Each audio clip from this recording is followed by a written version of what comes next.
I know you've had better results, beaten more vaunted teams, but in terms of game plan and execution, was that the best you've seen since you've been in the club? Yeah, I thought there was a huge number of positives to come from the performance. We spoke about phases of the game and being clear on your role and consistently delivering. And I thought first half especially there were some really good moments where we pressed, regained it high, had to block well. They're a good side where cause you pushing 6 high causes you problem. So we had to block well at times, and then probably the most pleasing thing in the progress with the ball, I thought, in terms of to come here, a difficult place to come with their record here as well, and how they're performing, and take the game to them a bit with the ball and the way we switched it, the way we hurt the depth and created some top opportunities. I thought there was like I said, so many positives to come from it. I guess with the positives, the chances, and then a negative, if you like, was that they weren't taken. Yeah, of course, frustrating. Yeah, no, totally that, and the lads are frustrated with that as well. And they're the bits you can't put it in for them. So the lads know that. The lads are working at it, and that doesn't change. I think if you keep repeating it, if you keep doing it, it will happen. Obviously we've had games this season where we've scored numerous times, and that's the bit. It's about consistency. It's getting those, consistently creating those opportunities, which is difficult. Consistently getting into those areas, and then the big bit, if you really want to progress and move forward, both collectively and individually, is actually making sure that you just convert the really high quality chances into goals. So the general sort of vibe in the dressing room is one of disappointment then? Yeah, no. To be fair, the lads they're quite level. I think at the moment they know we played well. They can feel it. They, you speak with them. They're really honest. And again, I think it was a real positive if you see the work that we've done. First half, Norwich caused you real problems with the shape that they create and how they rotate. I thought the lads actually did a really good job in game of solving that, which there's only so much we can do from the side. So them in terms of owning it, talking. And problem solving, I thought they did a great job of it. So they're quite honest. They know we've performance wise it was good. It was what we needed, and also realistic. It's a difficult place to come. So to come here and be disappointed to go away with a point again speaks a lot around the performance. You sort of touched on the way you sort of managed the pitch, if you like, in the first half, but Jason Knight and Joe Williams were exceptional in the way they won the ball back, and it was really, you could see the sort of frustration that was causing, the disruption. How did those two kind of work together, did you feel? Yeah, it's not the first time. They've obviously done it a few times now. What they give you is real legs, energy, tenacity, aggression, and a big strength for theirs. And again, when you play that system as well, I think sometimes especially when you jump your front three, you end up slightly outnumbered in the middle. So the distance they cover and how quickly they do it's massive. So they did a great job today. Because you obviously, if Jason Knight's starting, we assume, so was it between Joe and Matty for that other spot? Like, what made you pick Joe over Matty? What was the thought process? It was something I sat with JMO yesterday, to be fair, just a chat in terms of looking at things in the last few games, and just tweaking and changing might look slightly different next week. So that's what we went with today, what we thought would help the team be successful, and they did a good job of it. But JMO's a top pro, to be fair. He's around the lads. His voice, the impact he has of his experience was top as well. So I think what you have to, it's not just the people on the pitch that allow today happen. It's the preparation yesterday. It's the culture that we have. It's the way they work every single day as a group of 25. And so that today, the performance today is on everybody. And so overall, Dickie back, obviously a massive positive. How do you feel his performance went? Yeah, I think it just helps people in positions they're familiar with. Obviously, it was a little bit disjointed last week against Huddersfield, and again, I think you see it today with just the relationships, the rhythm, people are used to playing certain passes from certain areas of the pitch. He was great. I thought his composure with the ball, the way just little things, long balls brings them down and sets you off on an attack rather than just sending it back. His composure on the ball is excellent. And what is a central defender doing moving forward into the box and finishing like that? Because that was pretty impressive. You're giving me a heart attack. I think it's a balance. We obviously, and again, I think the championships. When you look at the league now, the organisation of teams, the structures, tactically how teams are set up, so well organised.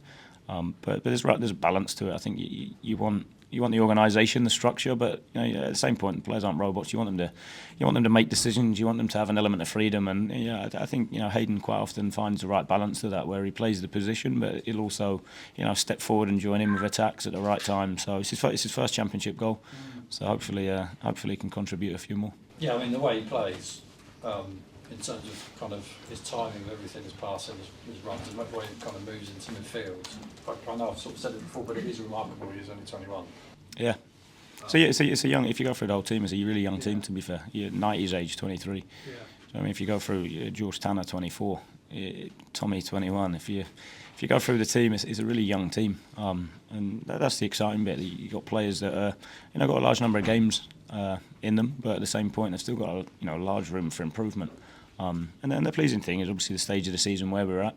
I think it's quite easy to take your foot off it, but we've spoken a lot around habits, building foundations for next season, and making sure that that the final 8 we wanted to really push and start performing and start getting results. And what's that, 6 unbeaten now, I think, in terms of credit to the players that they're grinding, and it's on all of us to make sure we do it in the last 2.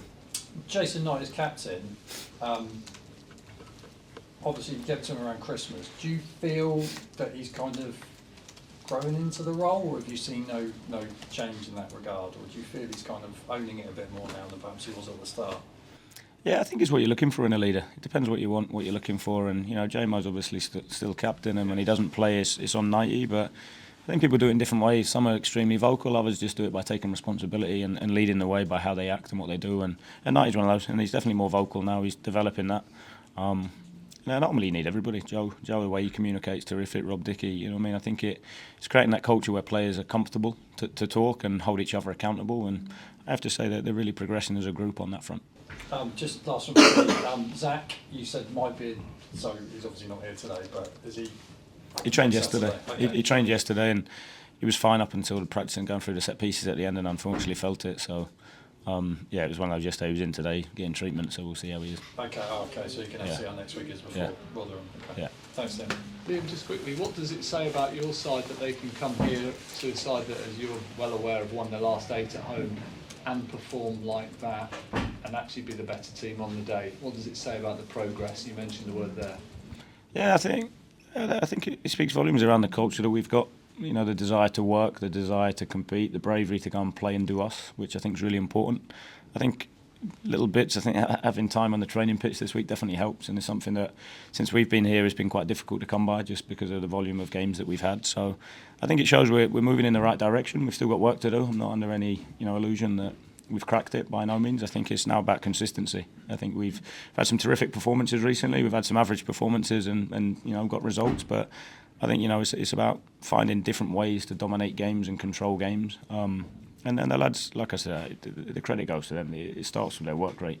You see their output physically, and how much they want to run, how much they want to compete, how much they want to put their bodies on the line, and then the bravery to play. I thought was excellent. Is an end of the season important in terms of how you start the next season? Yeah, definitely. You've got nothing to play for. Yeah, no, massively. I think it's huge. We spoke about it going into this run, so the international break. We said, look, we've got 8 to go. What's the objective for the final 8? And it was very much, once we'd won a couple and we're safe. I think it was very much right. It's about foundations for next season. It's about building momentum. It's about learning. It's about taking in as many different experiences in the final games as we can. And I think if you want to be successful at anything in life, you can't turn it on and off. And again, what we have to make and what the lads are doing a good job of is making it a habit that we turn up, we work as hard as we can, we compete as best we can. We show the right level of bravery, the right level of focus, and they're the bits, if you want to improve and you want to progress and you want to be successful, they're the bits that have to become habit every day. And that experience can only hold you in good stead, can't it? Coming to a full house and playing like that can only reinforce what you're telling them. Yeah, we've done it in a few games going, but probably less of the ball. We've done really good jobs of going away and sort of having 35% of the ball and getting results and performing really well. But I thought today we showed a lot more. I think possession was relatively even. Maybe we shaded it, but I thought the quality we showed, to get in really good areas and create really good chances, I thought was up there with how we've played. So they're the bits we'll go away. We'll go through the same process. We'll look at what was good. We'll look at what wasn't so good. We'll make sure that when we come in this week, we review it, we reflect on it, and we make sure we use it to be better. And excuse me if you've asked it already. Did you feel you got the wrong end of the 2 decisions on the offsides? I mean, they were both marginals for the goal for Norwich and then the late flag. Yeah, definitely the second one. Harry Cornick's goal looks onside to me, so definitely on that one. But we we were fortunate to get a penalty last week. So for me, when you it evens itself out, to be totally honest. So disappointing. I think I'm probably more frustrated at the other ones, Sykes' first half and Twiney's second half, where we had two great opportunities. They're probably rather than an official, whether it's an error or not, I'd prefer to go right. What can we control? Which is making sure that we put them away. Should you have won? Yeah. Yeah, just one from me. Do you think that Norwich are actually a good benchmark for you for next season? They're in the playoffs. Can you look at them and think, yeah, we can match that next season? Yeah, I think it's not necessarily just looking at Norwich. I think it's knowing our level and what we're capable of. I think that's the biggest bit. And we've done it against Leicester recently. We've done it numerous times where we've Southampton not so long ago, where we've performed to a really high level, and that's why I come back to is consistency. I think we've shown numerous times, numerous games, the level we're capable of hitting. The bit we've not done is done it consistently enough. So for me, it will always be on us. What we can control is us. What we can't control is the opposition. So they're in a good spot. Wish them all the best in the remaining games, but for me, it's making sure that we hit our optimal level and we start turning top performances like today into results. Okay, cheers. Just ask family. How many here? Quite a few. It's about 20, I think. Yeah. Yeah. Have you had a chance to speak to them? Not yet. No, I'm seeing them all afterwards. To be fair, I'm Okay. staying up tonight, so Yeah. I'm seeing them. Yeah. So a good, nice day for that. Are they Norwich fans as well? No. No, I used to be a season ticket holder as a kid. Not much more thingy, but yeah. Yeah. Have you ever managed it before, Lee? Not a first team game. No, first time I've come back. Yeah. Yeah, So it's nice to come back to your home, sit in. Yeah, it's a long way away. Huh? Yeah, long time. A long way to get here. Yeah, no. But no, it's nice to come back. Nice to see family. It's difficult to come back and see them. So yeah, we'll be enjoying their company tonight. Cheers. Cool. Have a good weekend, Thanks everybody. a lot.